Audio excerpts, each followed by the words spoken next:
A big Tait Fletcher. Powerful Tait Fletcher is a real alpha male. Weightlifter. He's a stuntman. Movie star. robust, enthusiastic individual. He's huge, by the way. He's like a monster person. One of the sweetest guys I know. He's bigger than life. Actor, Entrepreneur. a fighter. The jiu-jitsu technician. He's also bald and he has all these tattoos. He's just a big fucking man. A man, a myth, a legend. Tait Fletcher. Tait Fletcher. Tait Fletcher. What's up, Tait Fletcher, you fat motherfucker? Tait Fletcher. Tait Fletcher. Teddy bear motherfucking Fletcher, ladies and gentlemen.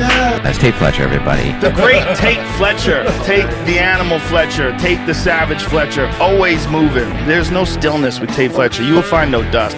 Tait Fletcher's in the house, ladies and gentlemen. He just said the word erection. Tait Fletcher. Tait Fletcher's in the fucking house. Tait Fletcher!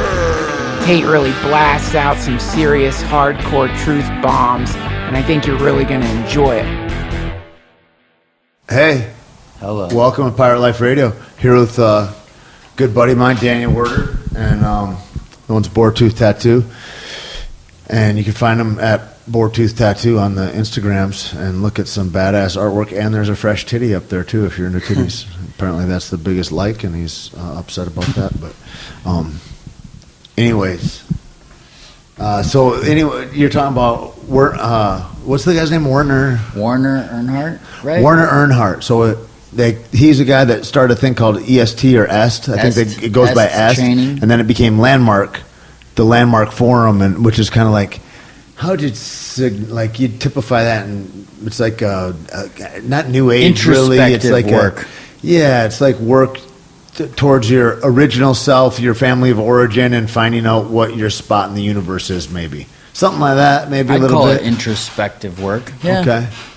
Anyway, this guy thought of it back in the time, around the same time. Wasn't he about the same time as the Scientology guy? Well, They were buddies. he came after Warner. Isn't it weird that Jesus, Muhammad, and all those guys were the same time, too?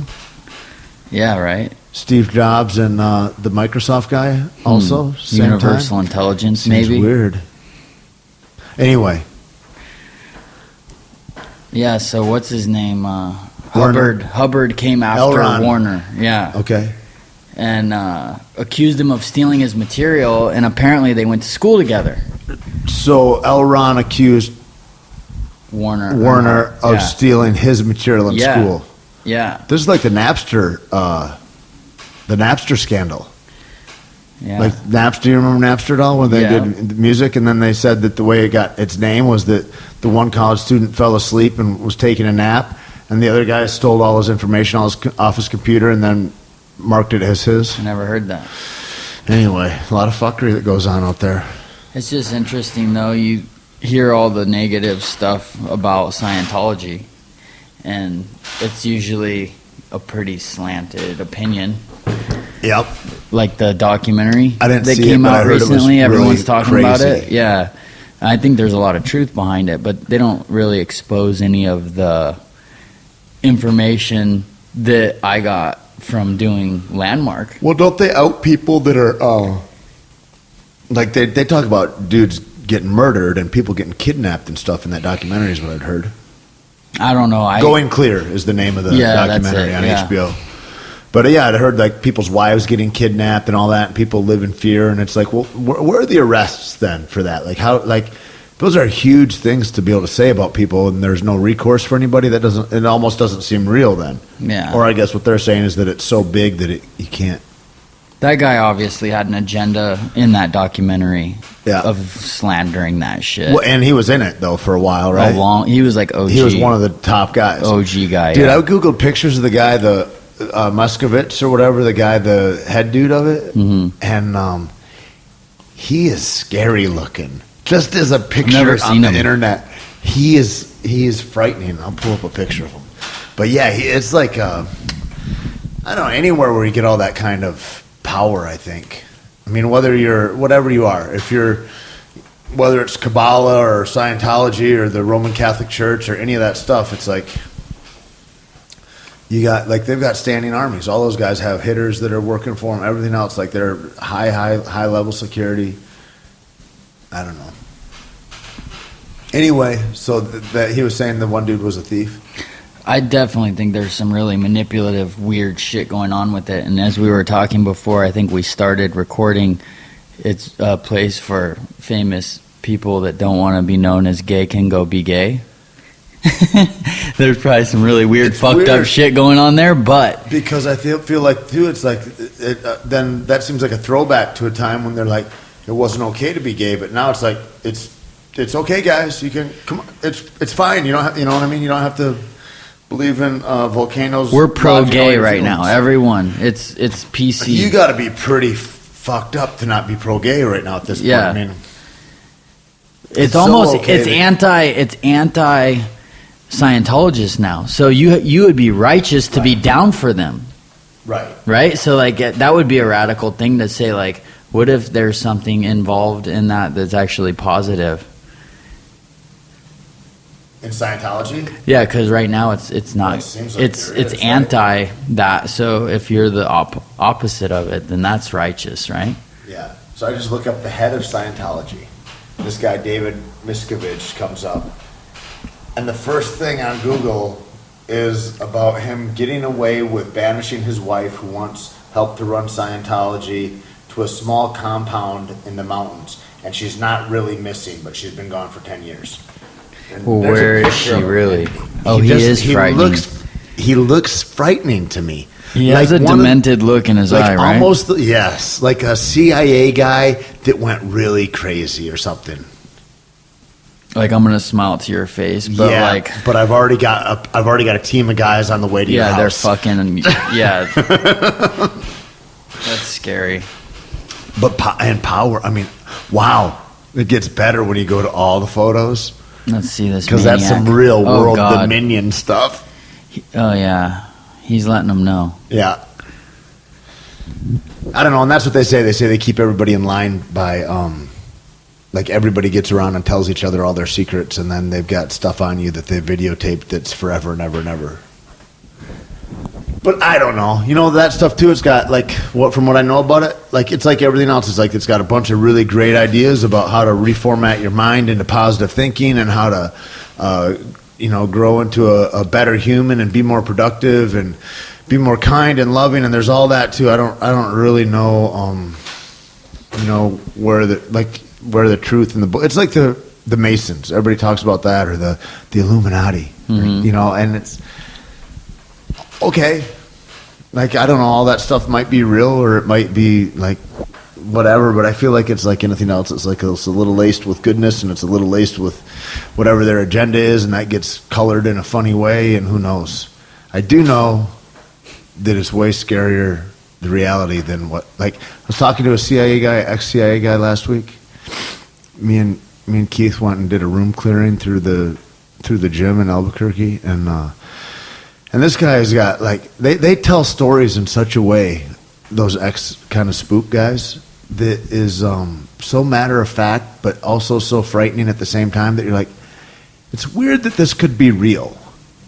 And it just made me think when I left that the reality, what you see in movies is tempered, is kind of watered down, because the reality is so crazy that even in a movie you'd be like, this isn't believable. And so the movie is like reality light or something, which is kind of a trip to think about. But all that stuff, like Born and like all that, the Born Supremacies and all that shit is so real. Like there's like I don't know. I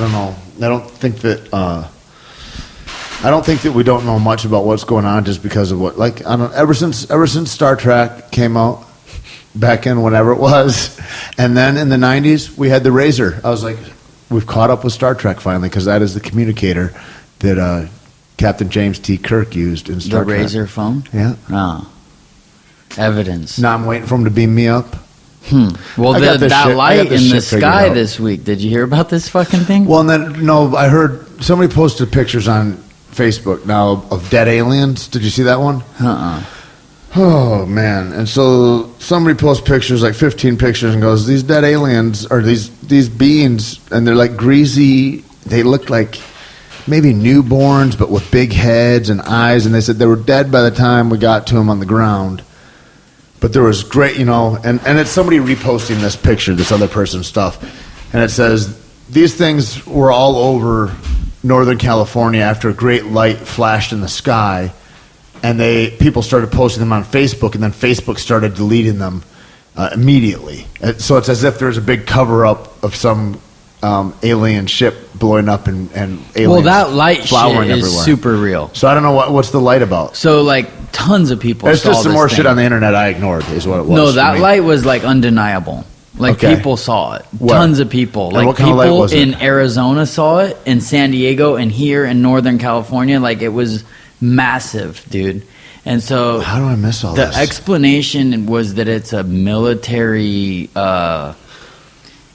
some shit, like a fucking missile or something they were testing.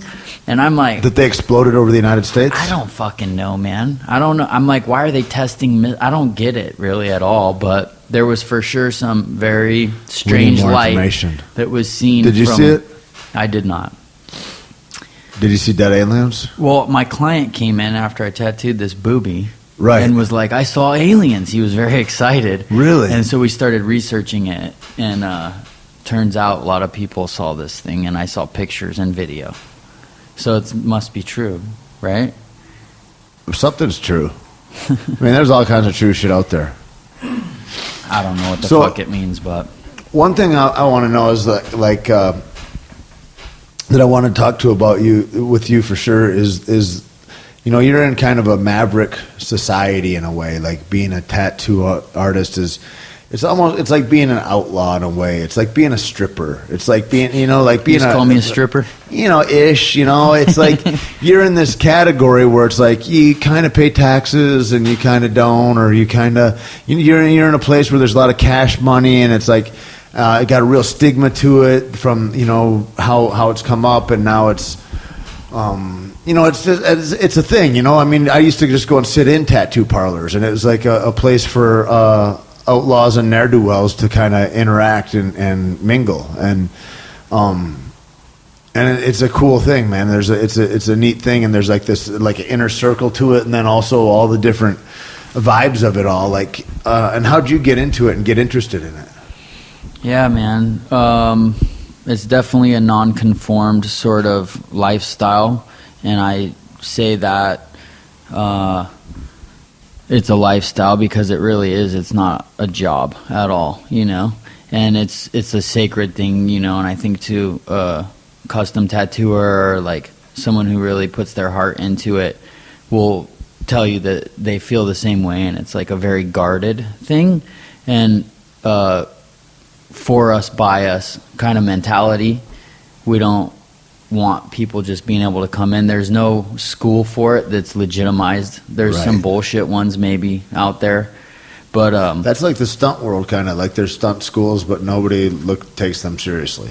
yeah, the shit's Kinda do. guarded. It's like this is And so the Our only lifestyle, the way you like- go to school is really maybe you're into drawing and illustration all through high school, and then you find a tattoo artist that's a jaded, bitter person usually, and they're willing to put up with you long enough to apprentice you for a couple 3 years or whatever it is, huh?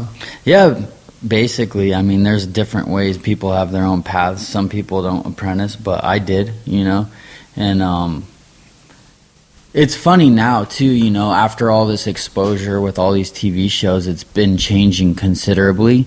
For the better or for the what I mean, You could kind of like debate both sides if it's better or worse. The things that I consider to be positive about all of the exposure is that it's elevated the art. It's made it a lot harder for these older crusty guys to keep up. Because In like what you way? got. It's now a lot more accepted for some kid from art school to come apprentice and become a tattooer. But the thing that's still kind of weird is you have this lifestyle and this atmosphere in the shop where we're busting balls, and these like art school kids sometimes come from some privileged background and they don't know how to bust balls like how we grew up busting Right. balls, because most tattooers are non-conformed kids that come from some sort of subculture. how many have been to jail? If you're a tattoo artist, you got like 60% chance that guy's been to jail.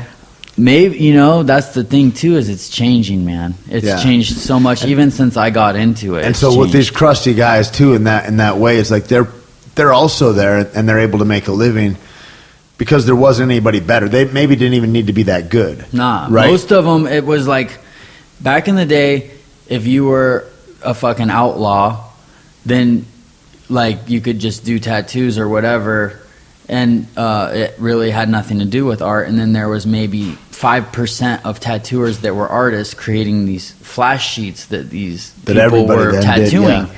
Now it's like maybe 50% of tattooers are actually doing their own art, and you don't have to be an outlaw anymore. But if you haven't grown up around some sort of subculture or like non-conformed group, you try to get in on the busting balls and you say some shit below the belt and everyone's like, yo, whoa, what'd you say about my mom, dude? Like, you can't talk like that with us. Like, and now I gotta stab you. Yeah, because this is real shit. Right, right. So it's weird. And so you did you coming from a b-boy background, like was that all intertwined in it? Oh, 100%. 100%, and not so much the breaking, but the graffiti. So a lot of me getting into tattooing was directly through graffiti. So it's the whole culture of hip-hop, which is also a lifestyle. It's very similar to the culture of punk rock. It's like it's a lifestyle that they're living. You know? Yeah, like my guys, Gavin and Chaka, they're in a band called Burn. That was an old punk rock band from the like a hardcore band from the New York City era in the late 80s, early 90s, and they just went on tour again. They just came through here, and they talked a lot about that, about the intertwined worlds of that hardcore and hip hop and kind of the divergence. Like the Beastie Boys took off, and then they moved into hip hop out of a hardcore scene, and all that, like Green Day and what that looked like, and like all these different bands, and how at the origins it was all kind of the street art, and it came out in a real visceral way from the neighborhoods, and just went into different paths. But the graffiti intertwined them all, and that writers, and the difference with guys that were throwing up floaters, and then just dudes that were real like mural artists. Yeah, a lot of graph kids do kind of veer into other genres. You know who else is like skateboarding community? Yeah. Also, you got Heshers, and then you got Fresh Kids. Yeah. So the Heshers are the crusty rocker kids, and then the Fresh Kids are the hip hop skater kids. And it's like another place where my experience was in the 90s. It was raves. Right. Raves is what brought us together. Right. Like I was into hip hop. I listened to gangster rap and fucking Eazy-E and Dr. Dre and all this shit, and we were building lowrider bikes. And then there was another group in the neighborhood, and they were skaters, and they were the ones listening to Green Day and shit. Right. And we would see them, and we were cool with them, and we would make jokes like, yo, do a ollie, dude. Right, and they'd be like, what's up, Holmes? Like, you gonna cap someone today? Like, we'd joke, and then the raves came. And then we had to share drugs with each other and show each other how to go to raves. And show each other how to go to raves. And then it just became a huge party. Yeah. And we all wore Jinkos, and we were cool. Somebody just posted a thing that said Jinkos are coming back. Oh, man, I can't wait. I hope it doesn't happen. I mean, that's like wearing a tent. Like, homeless people can live in your pants at that point. Maybe they could be donated to homeless. We need that around Venice. Like coming up on winter, could be warm. It could be like a whole new generation. Yeah. You could throw puppies up your legs. Anyway, that was a bad fucking mistake. Pretty tough. It's like bell bottoms for the 90s, right? Is what they're like. God. We're just gonna go bell bottoms, but we're gonna go big all the way up to the fucking belt. I knew girls that were like, I won't date a dude if I could see his shoes. That's hilarious.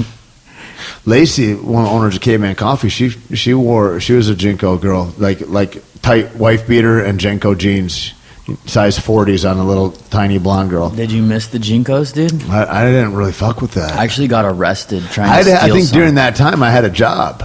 Did you know what I mean? I was legitimate. I can't act like that. I was out there in the society, throwing people out of clubs. Right. No Jinkos. That was just it was a short time, and it was only there's only maybe 3-year age group. Like if you were somewhere between 17 and 20, it was okay. But other than that, everyone knew it was ridiculous. You're embarrassing yourself. Stop it. Yeah. Yeah. So when you started, how long you been tattooing right now?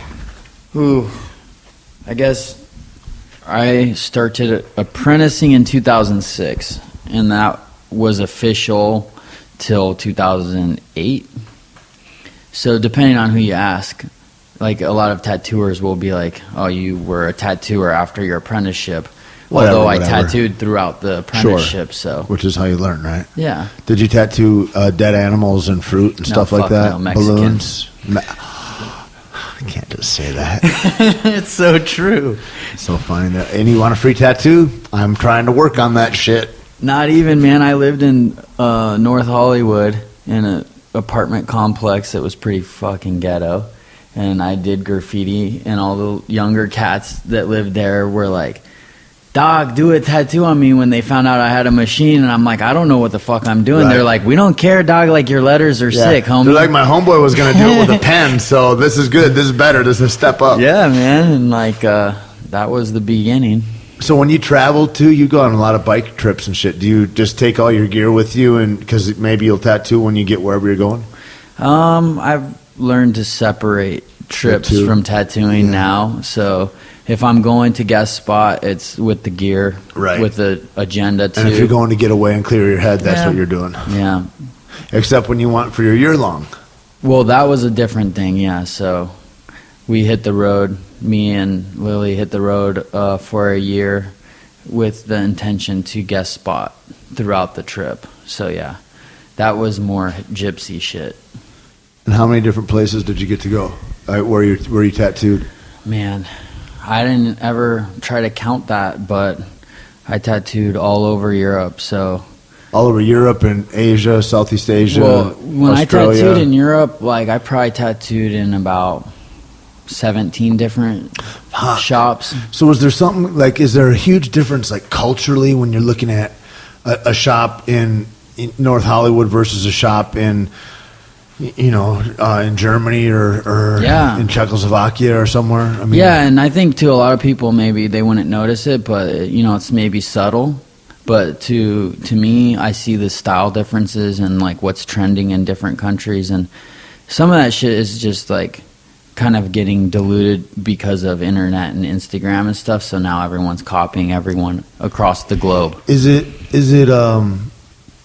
do people come from similar places, like the way when you describe like the American tattooer and what it used to be and what it's becoming now? Is that a similar thing when you're in Europe, or are there more art school people that are there, or is it an old school vibe, or was there even a lot of tattooists 20 years ago, or is that a popularized thing that came about because of the Western influence? Like my friend Hugo that was just here, he's a French artist, and he was like, he got into things and wanted to come to America strictly because of the Western influence on the art scene and on culture. Yeah, it's crazy. I with the internet and Facebook and Instagram, I think it really opens up a lot. But like for a while, Europe like started doing American traditional better than we were. Right. And they progressed it, And now it's like crazy, man. Like for a minute, Berlin will be hot. For like a year, you got like one maybe guy who's sort of a fucking savant, and he's like doing some techniques that no one's ever seen. And then it's influencing the area, and people are starting to have this look. Like there was this guy, he went by Loose Lips, and he blew up when MySpace was big. Okay. So his name is Lars, actually. And he Lars was Ulrich from Metallica, or is it different Lars? Different Lars. Okay. Yeah. I think Lars is like John in Germany or some shit.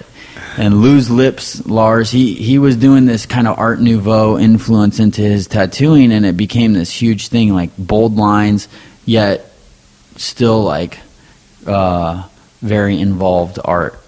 And it was like bigger, thicker lines and like intricate design. Yeah, but like even in the face of a woman, like he would do like a lot of chicks, and like it was more standard to do maybe the eyes and the nose details and the lips with a finer line, have some contrast in your line weight. But he was just like doing very bold lines, and typically you'd see that in like really, really chunky traditional tattooing, but he was making it work in a more refined Art Nouveau kind of style.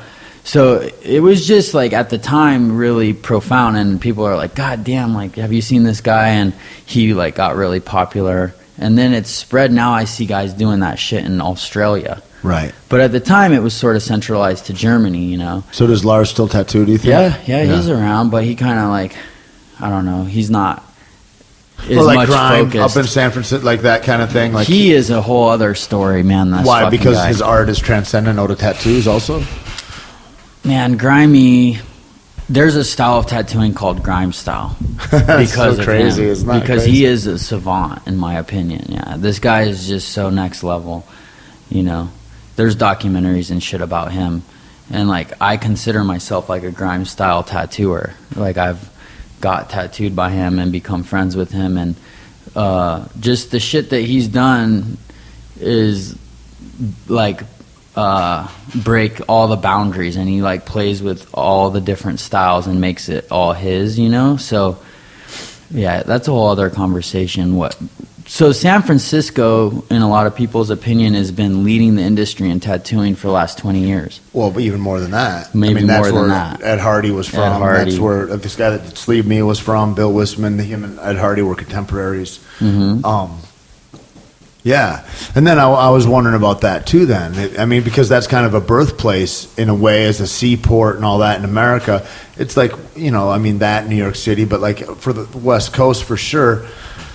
I mean, you're there or New York City. Those are kind of the lead edge places for that kind of artwork. Is that not right? Something crazy was going on. Like, yeah, well, Ed Hardy, and then you go back into the history of that stuff with it being a port city and all of that. But even more modern, there was a guy named Marcus Pacheco, who's sort of considered the dad of this spawn of this style. So, which was considered new school, which now has new school now is not at all what I'm talking about. Like, Right. It's got this sort of bad coined term now. But Marcus was doing stuff, again, sort of like Lars, you know, just doing shit that no one had seen. And Right. he was nurturing all these kids that came from graffiti. So this is sort of like, I feel like my lineage, and I this is came up in in the later. Bay. This is in the Bay. This is in San Jose. And so Grimy is someone that kind of heard about Marcus and was seeing what he was doing and was like, oh, fuck, this guy knows what's up. And he went and sort of studied up there. And I might be telling this wrong. I don't want to speak for Grimy, but my friend Jason Kundell was around at this time. It was a shop called New School Tattoo. Or maybe before that it was Primal Urge. And there was Adrian Lee, Adam Barton, Paco Excel. It's like all these graffiti kids. And they started applying these kind of graffiti techniques to their tattooing, and they started just thinking so outside the box. And now, like, all those names I just mentioned, they all are like owning some of the biggest name shops now. And then my teacher, Sung, he's from the same crew that a lot of those kids are from. So I kind of feel like honored to have been within that lineage sort of indirectly, and now to be getting tattooed by Grimy and know Jason and know some of these guys. Like, it makes me feel like I'm somewhat in the fold of that, which is a huge honor. And then that's a huge deal too. Like, to be, once you get into that level, your coffee table books, your whatever. Like, there's other ways of income besides just giving tattoos, which is kind of what guys are. Is that not right? Yeah. Because I see grime stuff everywhere. Like, Oh yeah, yeah. and He's he probably smart, sells too. Flash. Like, he probably He's does like smart, all like, that, right? He'll start companies, you know, like he's got a needle company now. Right. Yeah, so Black Claw Needles, and he got sponsored by Vans and did a limited half cab and then slip on for Vans. That's dope. And like those are limited, and they're being resold on eBay for $700-800 now, used, you know. So yeah, it's starting to get exploited, even in a way. Yeah, but the internet in that way is so dope, and as much as like whole new industries become viable. You don't need to be corporately sponsored by Nabisco or something in order to get your stuff out there. It's like you just have an idea and you're like, well, I'm going to start doing this, and then maybe somebody else likes doing it, and it's and then it catches fire. If you just stay dogged about it, it seems like there's a tattoo, or not a tattoo artist, a guy that he made transferable tattoos for movies, and he's rad, man. And he Christian Tingsley is his name, and I've always wondered about that. When I see people with tattoos on he was movies the and first stuff, guy that did it. So I'm like, are they fucking drawing that every time? Because it's not I've a stencil. I've been on movies where they've done that, where they bring in a guy in, and that's just because they don't know any better. Like, and that was back the first movie I ever did, Lockdown. They brought a tattoo artist in from L.A., and he drew stuff on everybody every day, which is just hugely time. That's insane. It's so time. It doesn't make any sense. No. And then so Christian comes along, and I meet Christian on a movie called Felon, and he's a makeup artist, and he also would do prosthetics, and so he did a prosthetic on my neck. I got stabbed in the neck and blood spurting everywhere and all that. And then he put tattoos on us, and he had transfers. And so it was much like the way you have whatever your rice paper is or whatever, and you put it on and then wet it. And he does that, except it's ink and it's a transfer that sticks, and it'll stay for a day and a half or 2 days or something. Looks pretty good. And it looks pretty real. And it looks great, and you Especially can redo on it. film. You can redo it all the time. Yeah. It's like the stuff that was on my face, like those Croatian gang tattoos, and the Equalizer were those, and you can make it. It looks pretty sick, and you can recreate it in 5 minutes. Just clean off the area with alcohol, place it on, wet it down, boom, you're done, and you're gone. And so they could do them real quickly. So like for these big gang movies and this and that, whatever, it was no big deal. And he made a whole industry. Now he sells all those to all different makeup artists all over. Like he's got his own thing that goes on, and that's the cool thing I think about the day and age that we live in, is that you can make whatever happen. Did you see Prison Break? Yeah. My friend was in that. Guy's whole body had a whole body I'm pretty suit. sure Christian did that. Yeah. Yeah. And I was like, this is crazy. And they would fuck up sometimes. I would see in like the third season, he'd have his shirt unbuttoned and there'd be no tattoos, It's weird because they get so addicted almost to like, it's almost like makeup artists and like the wardrobe people and all that. They'll be like, no, your shirt wasn't tucked in that much. It was untucked a little bit more or whatever. Like details that you're like, nobody's going to notice if it was tucked in an inch or 2 inches, like, and the fold of the shirt over my pant. Like, nobody's going to see that. And like, that's not going to be present. But then something like that, you'll see these big fuck ups and you're like, how about you pay attention to the big stuff instead of just trying to look like you're doing something? Anyway, that whole thing. And then I got tattooed once. They did henna. Really? And that's old school. Yeah. And so they did that down in Colombia for that Zambo Dende thing, which I think they're going to make a feature, would be cool. But when I had the 2 axes and all that, there's like that kind of superhero that was kind henna. of deal. And that was all henna tattoos all over my arms and head and stuff. And so that goes away. I never had henna before, but they draw that all on, and that takes a hell of a long time too, but it'll stay like a week. At least, right? Yeah. Yeah. And so that was great.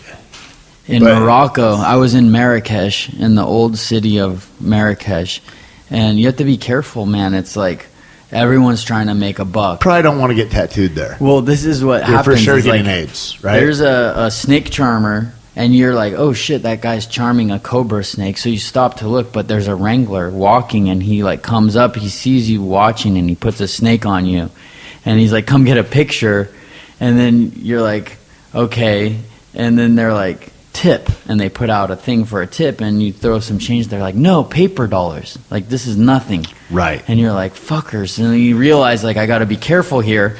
And then the next guy's putting a baboon on you, and then these women are walking around grabbing your hand, and they just start hennaing your hand. It's like the people at the stoplight that are going to wash your windshield whether you like it or not. They got Lily. They grabbed her hand and started hennaing it, and she got it free from her, and she's like, no, it's free for you, and started They're like talking all to us. experts at judo. They lock her up. They They're got like, no, her, we're dude. going to do this. And like she couldn't do shit. They did. They had her locked up, and I was like That's just hilarious. laughing at her, and it was That's like great. the little kids in Brazil. In Belo Horizonte, it was cool. Like there wasn't a lot of begging really, but we got to Rio, man. And got to They hustle, huh? Got to the beach, and we're walking. The cops are cool in Belo too, but the fucking cops in Rio, man. My friends that were with, they're like, don't, because I don't know, they're 40 yards away or something, and they're all machine guns and body armor and all that. And I'm like, damn. I go, look at, and they're like, don't look at them. Don't look at them. They're like, they'll come over here and they'll run our pockets right now. Don't look over at them. And okay. And then there's all these little kids, and they all run up, and there's like 10 or 15. They're deep, and they're all like 6 to 10 years old. And please, that's maybe the one English word that they know. And chicle, they want to sell you gum. You know that it's like they've got packets of gum, and they just want you to go in your pocket and find out what pocket it is, because they're all pulling at your shorts, and so somebody's reaching into your pocket, and then it's a heartbreak because they're little kids, and except you're about to get robbed, and fuck, man, where it's desperate. Yeah, I saw that in Southeast Asia too, and it was actually kind of a relief when I got to Southeast Asia and that was happening, because they're a lot less intimidating than like huge Moroccan dudes. Yeah. Or like fucking, I was in Turkey, and like they're intimidating, dude, in Turkey. And they like, can wrestle in Turkey. Can they? Yeah, that's a wrestling ass country. Yeah. Yeah, big motherfucker with a beard and shit's a lot more intimidating than when you're in Vietnam, you know. Did you ever watch, was it Midnight Express? It's about Turkey, about getting caught in a Turkish prison, an American. Oh my God. Because he had an ounce of weed or something like that. And fucking scary. It's a scary ass movie. It's intimidating in some like foreign countries. Like you get in those bazaars. Yeah. And you don't know which fucking way Somebody is which. told me they were somewhere and they were on a film. And I think it might have been in Turkey. There's Turkey. That's the border of Asia and Europe. Turkey and there's a river that separates it. Yeah, right? Istanbul, yeah. And so, and they're one on the other side, and they're like, and people are like, no, don't, that's not safe, really, and be careful. Anyway, they both get drugged. The couple gets drugged, and then I think the wife disappears, and the husband looks for 3 days or something, and finally a note comes up to him and on his hotel room or wherever he's staying, be in the park tomorrow at 2 or whatever, where you last saw your wife, and she's there, and packed in ice and all that, like, and organs removed. Oh, right, and it's like, it's weird when I hear that stuff. I'm like, that's real. Like, that really is a real, and that's a real goddamn thing. Like, fucking people get roofied in clubs, and then they fucking wake up in a bathtub full of ice, and their fucking, liver's gone or whatever. dude, I was in Tokyo, and I was gonna stay up all night for my flight so I could sleep on my flight, and like, I'm straight edge. I'm not drinking. Nothing. I'm not drugging, and I think I'm pretty free from getting into any kind of trouble. But I am a single man in Tokyo, so I'm on Tinder. How's Tinder in Tokyo? Dude, I get lured in by this European chick, and I get to the bar and meet up with this Eastern European girl that's stacked, super big hot. fake tits, big lips. She looks like a LA girl. I was like, this isn't what I was looking for. Right. I'm in Tokyo. Right. But that's what I got, and she was with an Ethiopian girl. And it's not a bad catch anyway. You're not mad at that, just different than what you thought. No, I'm like, let's see how this goes. So we hang out for a little bit. Because in LA, you need $4 million in your bank account right now for that evening. Yeah. I heard. Anyway. So they're like, let's get out of here. We want to smoke. Do you want to smoke? I'm like, I don't smoke. And they want to smoke I'm good. weed? They want to have cigarettes? They want to smoke weed or something. I don't know. Right. So I'm like, whatever. We go around the corner, like a couple doors down, and some big African dude lets us in an elevator. And like, this whole area is seedy. And all these seedy areas, it's these big African motherfuckers trying to get you in the strip clubs. And we go up to like the 9th floor, and I'm like, where are we going? And we go in, and there's she just whispers to die. 15 girls sitting there staring into nothing, at no TV, and they're just sitting there. And I'm like, they're on this couches, is they're all on fucked up. chairs. On a couch, in a line, And I'm like, what the fuck? And at this point, I'm like, I'm going to get the fuck out of here. And they did not want me to leave, dude. Like, all these guys running the place, they're like, if you don't like those girls, you can have these girls, it's all right. And my head's going crazy. I'm like... Now, do you think they just wanted you to fuck these girls and pay for it, right? Well, this girl was very insistent that I smoked with her. Right. So I think they typically get some dude, they get him drunk or high, Right. and he spends all his money. That's best case scenario, Right. But I'm like, they could fucking be drugging me and taking my organs. So like, I Right, was right, nervous about right. that. You hear about that Yeah. shit. So it's a foreign country. It's a foreign place. It's super unknown. I was sketched out, dude.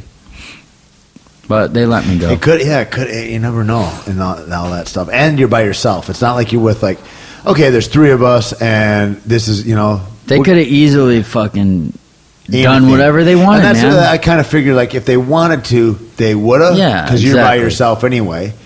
It's probably just they want you to break bread and bang somebody, and then they're just turning money, especially Yeah. if there's a bunch of girls up there. Yeah. It'd been super shady if you go up there and the elevator opens up and there's those 2 girls and they disappear and there's just 6 guys up there like, what's up? Yep. Breathe this napkin. Yeah.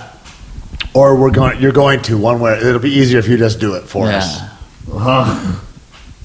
It's crazy. Is that the craziest thing when you were on that trip then? That wasn't that trip. That was this year. Right.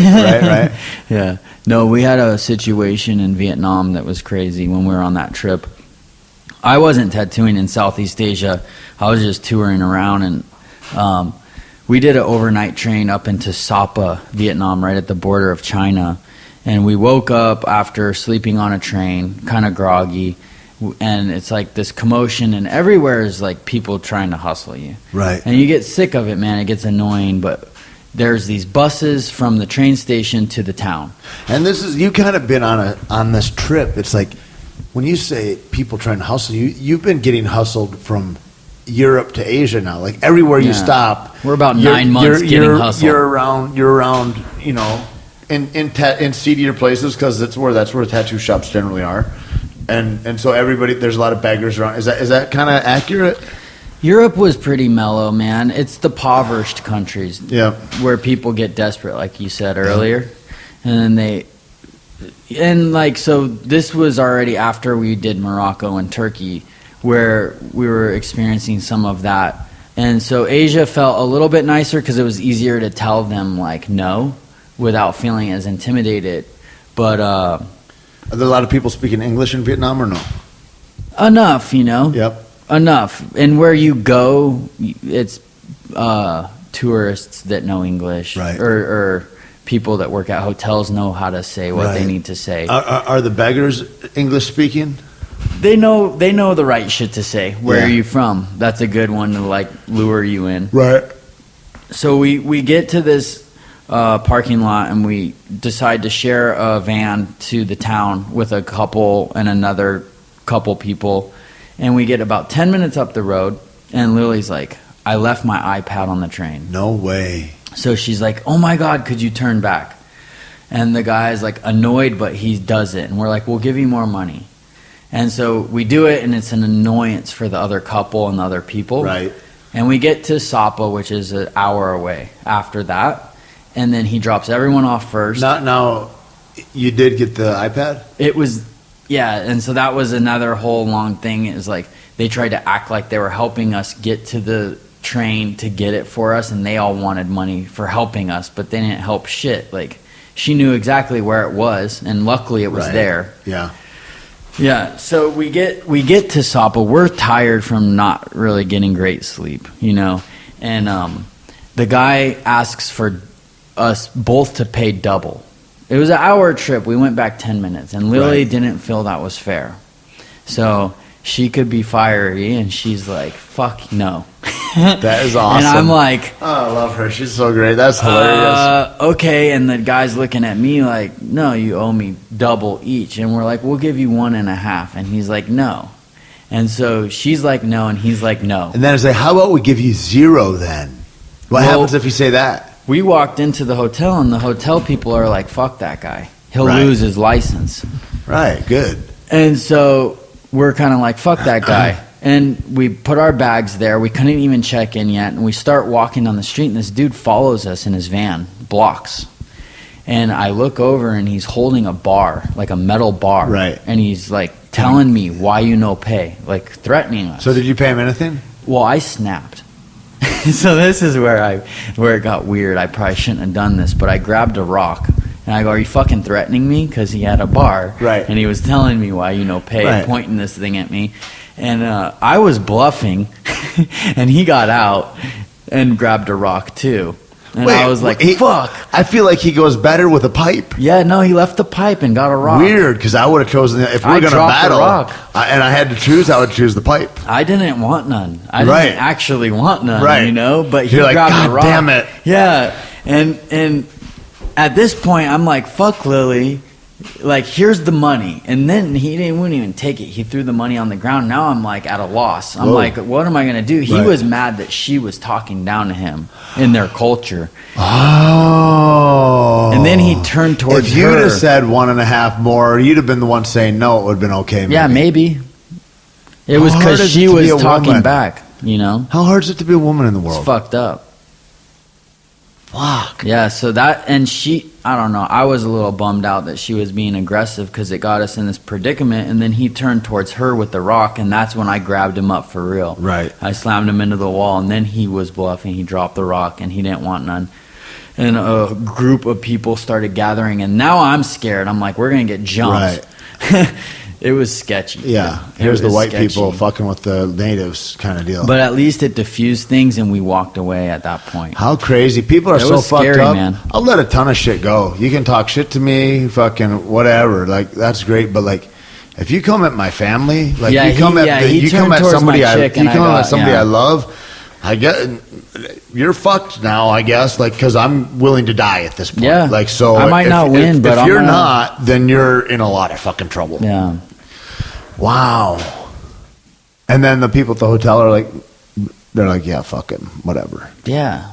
They're like, if he does some Crazy. shit, like he'll lose his license to do this work, and And then this you know is his God knows what livelihood. goes on in his life. Yeah. Like he's fucking needs money for his kid's operation, or who knows? I mean, you never His know chick ain't anybody. acting right. Anybody's desperate about whatever. Yeah. Yeah, who knows? Yeah, she wants a new house. He's about to get it from these white folks. What's funny is like probably the nicest people that we encountered on the whole year of traveling was Vietnamese people when we were in Saigon. Cool. So it's like my worst and best experience was right there. Right. You know. Where out of all the places that you went, would you be like, I'd like to go live there, or I'd like to be there more often? Was there anything that struck you like that, where you're like, fuck, I need to read, like, or in the last couple of years, where you've been like, I need to go and revisit that. Portugal, Yeah, I heard Portugal Lisbon. and Spain. I hear that's the best shit. Barcelona. Everybody says Spain is the best. I fucking love Barcelona. All the film guys dude. I know that go everywhere in the world, they're like Spain. Barcelona's great, man. They're like the feeling of the people, just warm and cool. Yeah. Like sexuality there isn't weird. He's, like this, that Chris Ryan who wrote Sex at Dawn, he was talking about it. And he's like, you can look at a woman and just appreciate, like, wow, she's beautiful, and smile at her. And she smiles back and she knows, like, yeah, like he's seen that I'm beautiful, and we wave, and then that's it. Mm-hmm. He says, here in America, you look and smile at a woman and she's like, and he's like, there's this weird anger that is like, they're almost waiting to give you, like, as opposed to like everybody there is just mellow and kind, and there's like a sense of cooperation that doesn't exist in a lot of places, which I thought was interesting. And you can get a passport there easy if you go and you buy a business. Really? And you can buy a business for like a couple $100,000, get a bed and breakfast right on the fucking ocean. And then It wouldn't be a bad life. And then you're a European citizen. You know what's cool about Portugal is it's even cheaper than Spain. Well, for sure, because they refused the euro, and I think Spain adopted. Did they not have the euro? No, I don't even remember now. Portugal didn't. They're one of the only countries in that area that rejected that. I know I made less money, but it was cheaper to travel. Right. But I liked it, man. The people there were so rad. That's dope. Yeah, and Lisbon is a cool city. Really great. If you were there, you would learn Spanish in fucking 2 months. Portuguese. In Portugal, yeah. I would love to go submerge myself. That's a thought I had when I was in Barcelona. I could go submerge myself here amongst Spanish speakers, and I would end up learning Spanish pretty It's quick. dope. Yeah. And what does it take to live there? Like, if you wanted to go there for a vacation and you wanted to stay, say, a month and get like a 1-bedroom apartment, what do you think that would cost you in American dollars? I don't know, man. A month? Yeah. I think you could probably do $1,000. Really? Live in a kind of shitty place. That's crazy cheap. You could live in the hostel for a month, Right, though, for sure. For that, sure. you don't know? want to do that though. No. You're full grown. If you like want You're an not apartment, you're you not might pay a 19. little bit more than that, you know. That's what I thought though when I was in Brazil, and it was like when I was down there, it was like 3-1 the real to the dollar, and I was like, that means if you got 10 grand, you could live on 30,000 easy For what, a year? for a year. That's what I spent for the whole year You we know? traveled, dude. Really. Actually, I think between the two of us, it was about maybe 50. Now, did you have one of those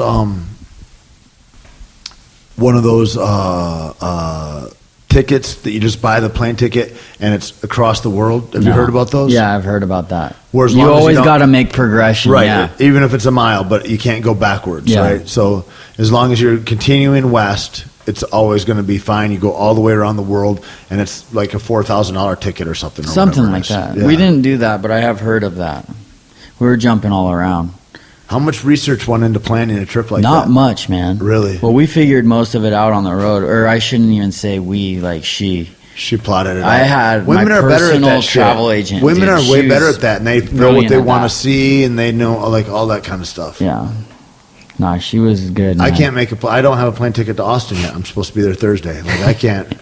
I can tell we got to go. Like I had to go that on Sunday and drive to Hollywood, and I'm like, okay. And I kind of figured it out. I was like, you know what? I like the pressure of being late, where I'm just not quite late, but I like to push it right to the edge, and then my adrenaline gets up, and like all those juices inside you get going, all the serotonin and all the norepinephrine and all that, and then you're like, and you can kind of get into a zone. I'm like, that's why I'm late all the time. Do you like it? I You like do it on purpose. Yeah, I think so. You need to learn how to, Subconsciously, like, I level think out. subconsciously I do that on purpose. Some excitement. I guess, man. That's what. Yeah. Shit, you're getting old, man. weird. To get excited, you have to be late. I have to do it well, or what? I've always been like that. I mean, but like the whole thing, like whether it's fighting or whether it's like jumping out of a plane or the way I drive. Like, Would you fight better if you're like almost late to the fight? No, it's not like that. But like that whole kind of thing comes up. Like you're fucking like you're adrenalized and you're like all those same. That would be a funny ritual. Like, What's that? Be late. yeah. Like, Just- I think I'm Kimbo's gonna gonna make it, come. I'm I'm gonna not make it. sure. So hilarious. He does this thing. Man, there's fights going on now. Bellator. I don't know. You know about Bellator?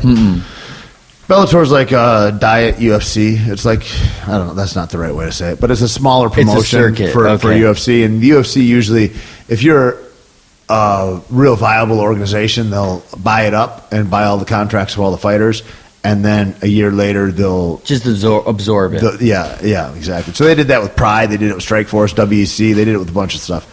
And Bellator now just got bought, I think, by Viacom. So they got some real money now behind them. And or Clear Channel. Like I think that's the same thing. Okay, so UFC hasn't touched it yet. They haven't got to it. No, but so they're trying to make this legitimate thing, and like Fox TV is going to put them out and all this kind of Oh, stuff. shit. It's like real. It's like real. Except they're having like Kimbo Slice fight, and then they're having Frank Shamrock or Ken Shamrock fight Hoist Gracie, and it's like all these dudes that are like not viable as athletes anymore. They're just not. They're just 50-year-old guys that are. It's like geriatrics. And so you made a circus show out of the thing that you when you just got money and you're like, we could really make this a thing. Let's have circus parties. Like it's like fucking ridiculous. Wow. But yeah, that's that throwback kind of shit. Yeah. It's kind of like that thing about not moving on. You know, it's like when you're an athlete at a certain point, you've got to move on to the next thing. And if you're scared to move on to the next thing, you just stay in the same thing that you're doing over and over and over. So I shouldn't break dance anymore. You're gonna have to do something different with your life. That breakdancing. I mean, you Damn can't. What I'm saying is that you can't go in and breakdance once every 30 days. That's why I hurt my and shoulder. expect to be successful. If you break that 7 days a week, I'm with you, dude. Yeah, do that shit. Okay. Yeah, get it.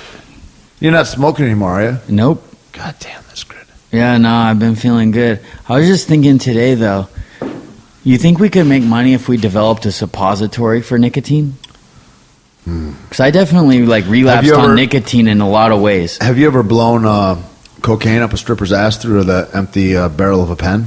Have not. No. They like it. I don't know. Maybe you're onto something. Maybe. Yeah. I mean, I know would have that took it anyway My I could get homegirl it, the Julie, nicotine. I don't know if she's still on it, But I know for a good 8 years after she quit smoking, still chewing nicotine gum. What about the vape? That shit is That's out of horrible. control. You know, stop embarrassing yourselves if you guys vape. That's you look so silly and blowing clouds or whatever. Stop it. Just kill yourself. That looks so dumb. You look like your head's on fire. You don't know what you're doing. Great. Here I am, not in control of my body at all. I can't really be about shit, so I'm gonna fucking soak.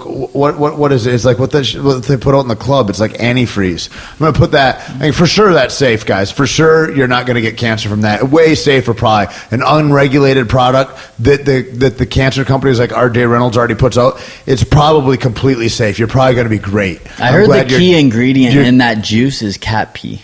Awesome. Right? Awesome. You're smoking cat piss. For sure your dick is so small if you do that shit. For sure. Poor guys. You poor guys with your little tiny dicks and your vapes.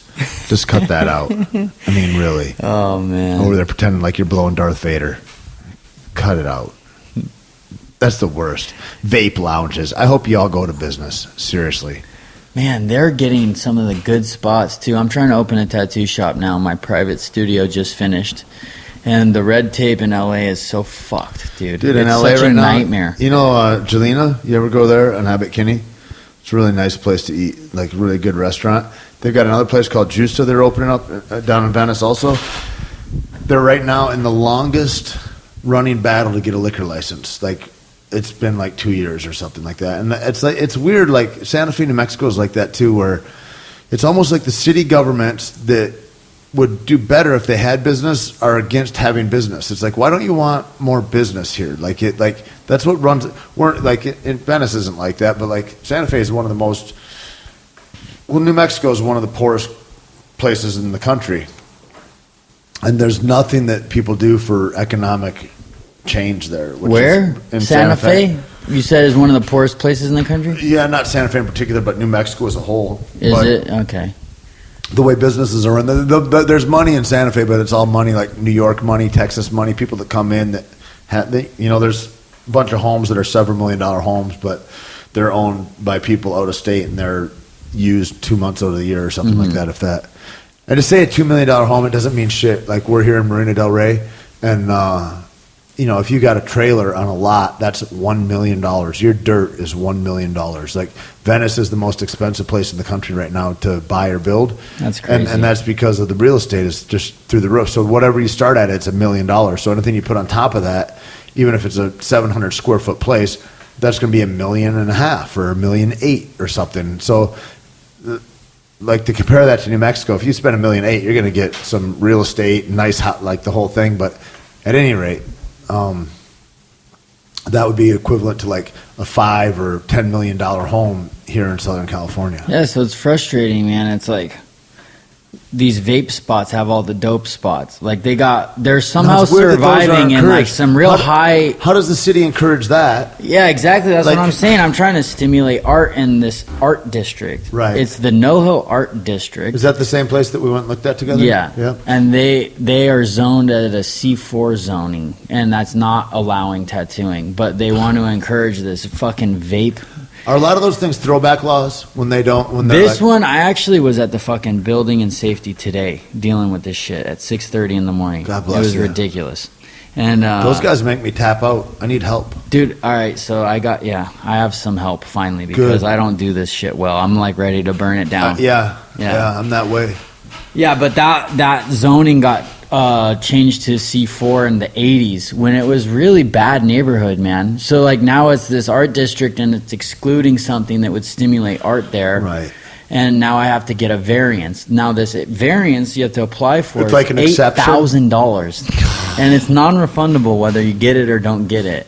And so the other avenues is to get the zone changed through the neighborhood council. Now I have to go play politics with these fucking neighborhood people who Right. are pissed off and just want to be heard. And like, it's so crazy, dude. That's a trip that because tattooing looked down upon as kind of It's got a bad rap as a black still. art or something like that, or as like where vagrants, criminals, and ne'er-do-wells would hang out. Like so, they're like, yeah, it's not zoned for that. We don't want that around here. But now it's different, man. It's a different thing. It's a beautiful art It will form. stimulate that shit Yeah. more than the vape, I promise. For sure, and a better class of people. Yeah. And It's got a bad rap. You'd rather There's have- associated to some shit still, you know, and like I ride a fucking Harley. It's loud. Right. I like graffiti. I want to do street murals on my building where I end up. Like, I don't know. Some people aren't with it, but Have you ever told anybody you wouldn't tattoo them? yes. What are the cases in which somebody comes up and you're like, I'm not doing that?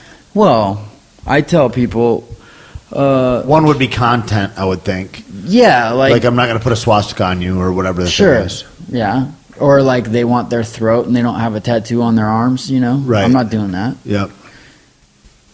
Or you know, they say their idea and I tell them my opinion as a professional and they don't want to take it and it's my reputation and I'll say no for Right. that. Like what's that?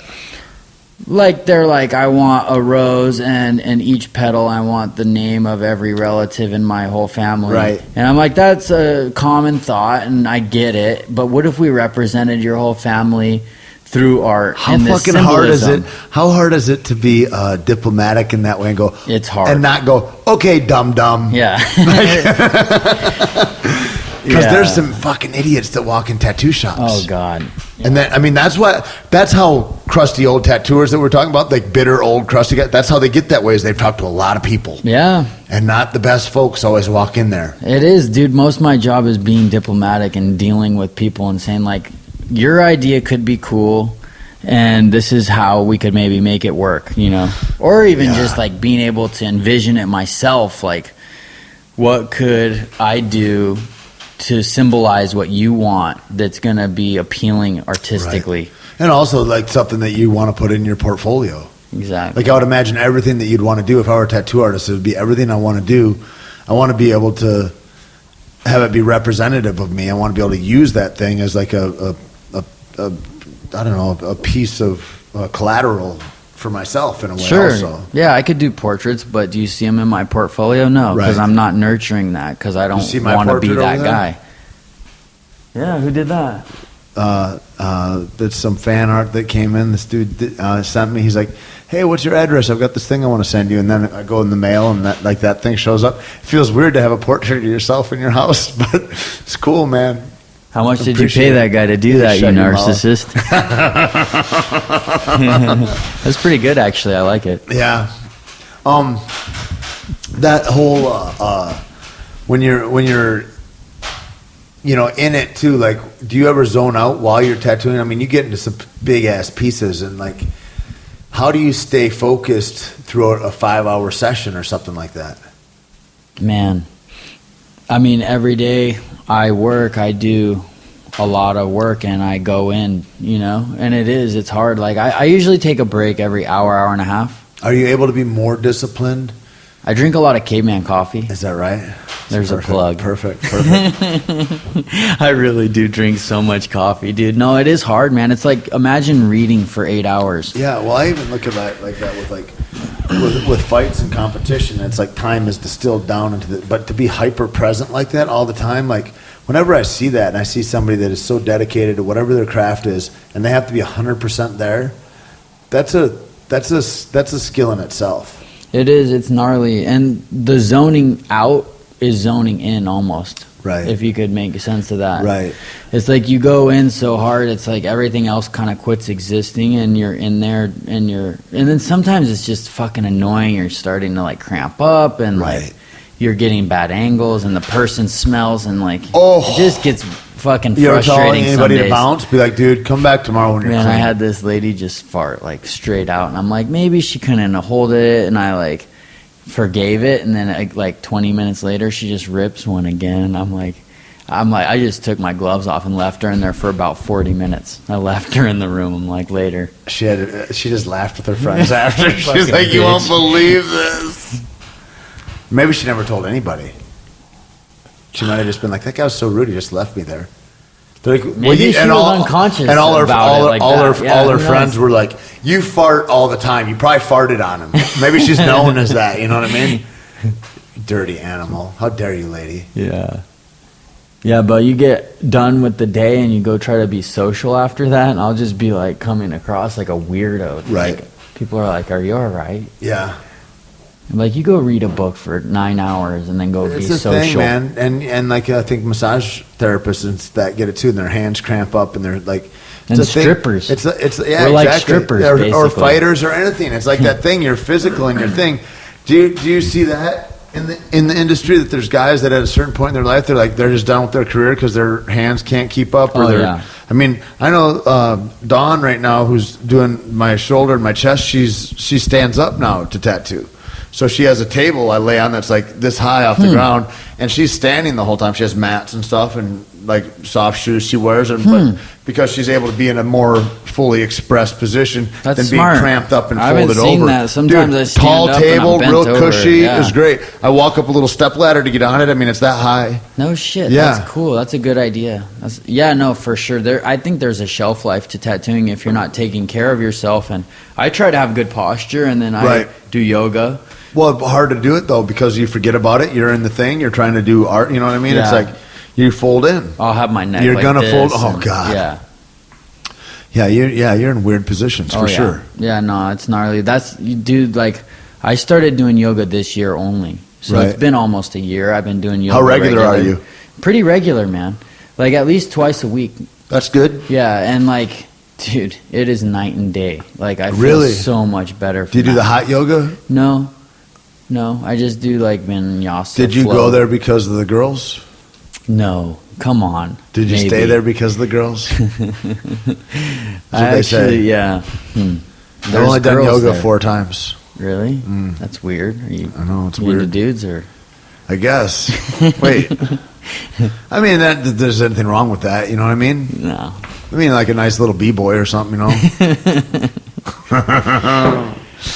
No, it's good. The yoga's good, and I do spin pretty regularly, and those are 2 things I changed at the beginning of the year, and I've really like felt Is the it results true of that it. jiu-jitsu is next?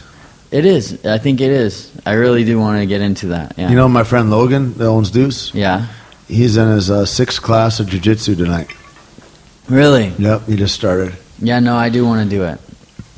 You know, like, people talk about jiu-jitsu in the way that, like, I feel like me and my friends talked about breakdancing. It's exactly like Changes that. lives yeah. and shit. Yep, big time. Yeah. You ought to move to Venice, where the Americans live. You know what I mean? Where am I going to park my car? Said all those commies out there in North Hollywood or whatever. Studio City. Man, the way that it's going with all of this zoning shit, it's becoming more appealing. Well, it's got to be easier though. I mean, you got to look out like city to city, like Culver City, different than Hollywood, different than Studio City, different than Venice, different than, you know, it's like those are all different laws. It's not like it's LA laws, right? They're all no specific to the I'm little- having an issue with, like, I got real committed to the arts district of Right, North Hollywood, yeah. and it's becoming just this Maybe this is super the thing that's just frustrating saying thing. no. Maybe I'm not supposed to be Yeah, there. Like, yeah. I need to be open to the fact that maybe, like, it would be much easier in Venice in the way of variances or zoning, but you just said that the highest cost of the whole country is Venice. If you want to buy. There's that. If you want to buy. Yeah. I might be able to get you a spot here too in Venice. Oh, yeah? Yeah. To work or to live? What do you mean? No, to work. Yeah? Yeah. Well, we'll have to talk more about that. It's a great idea. Perfect spot right on Lincoln Boulevard. Oh, yeah? Well, it could make sense if it made sense, so. Well, if it makes dollars, you know. Yeah. Old EPMD. Yeah. You probably don't know nothing about that. Oh, no, I don't know about EPMD. Back in business. Oh, what's the best rap album ever made? You can't say. It's too much. You can't That's say. a hard one, man. You say 36 Chambers. I don't know. Yeah, it's pretty good. But is it better than, Nas? you know? Is it better than Yeah, I mean, all of it, right?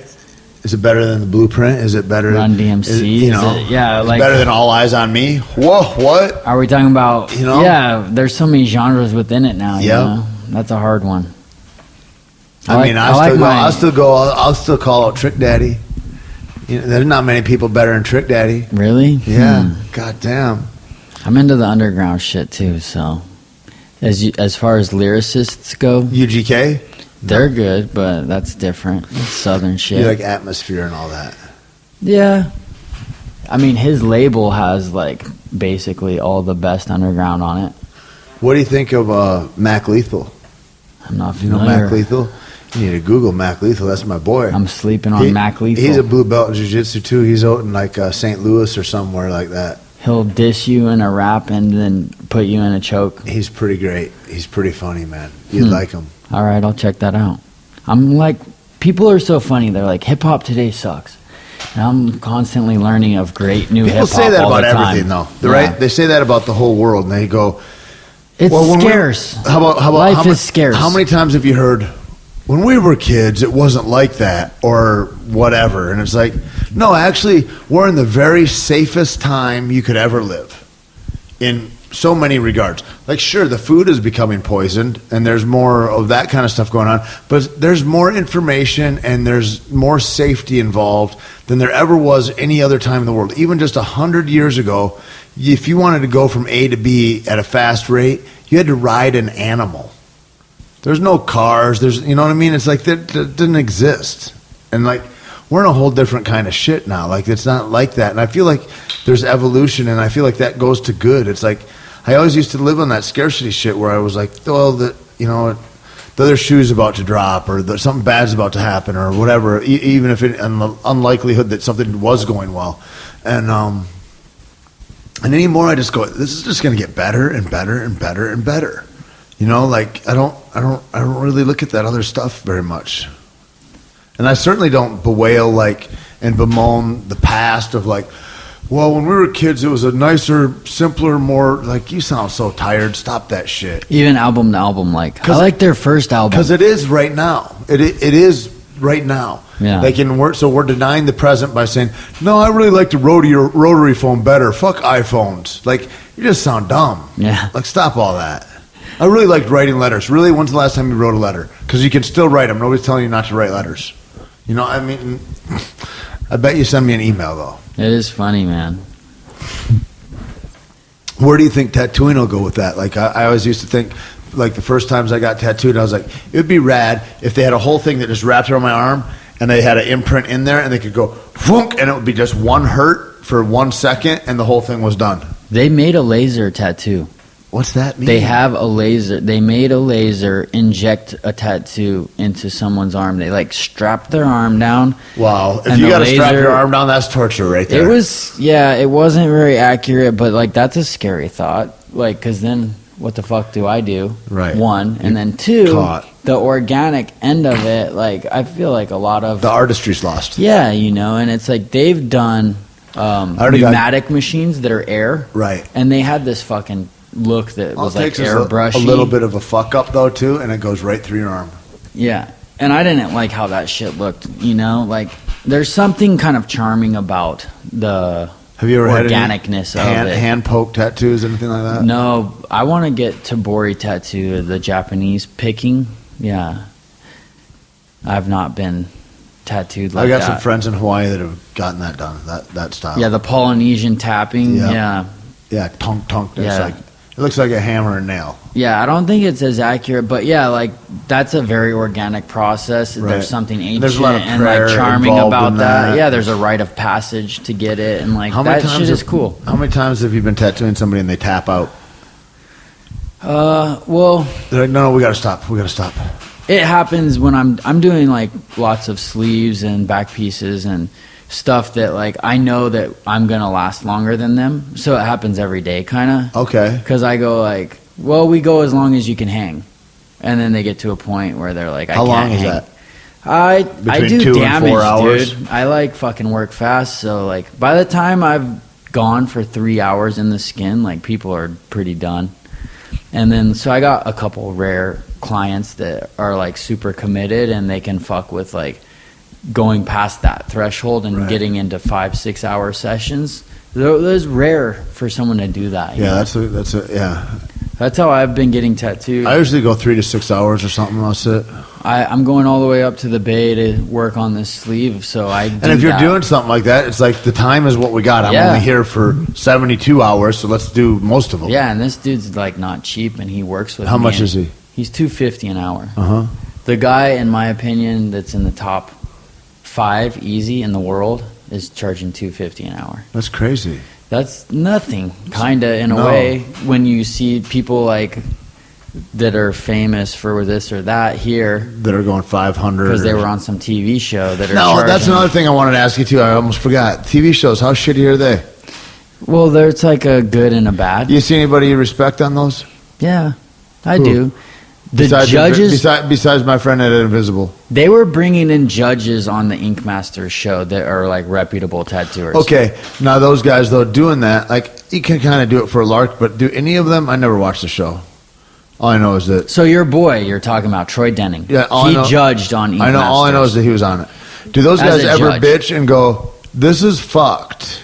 Well, that Because shit gets edited down, but like I watched think- it one time, Yeah. and here's my problem with it: is that there's like different categories. They're like, we're going to do a portrait, we're going to do a Japanese one, and we're going to do a tribal one, or whatever, right? And they have like 5 fucking mediocre ass tattooers that are out there.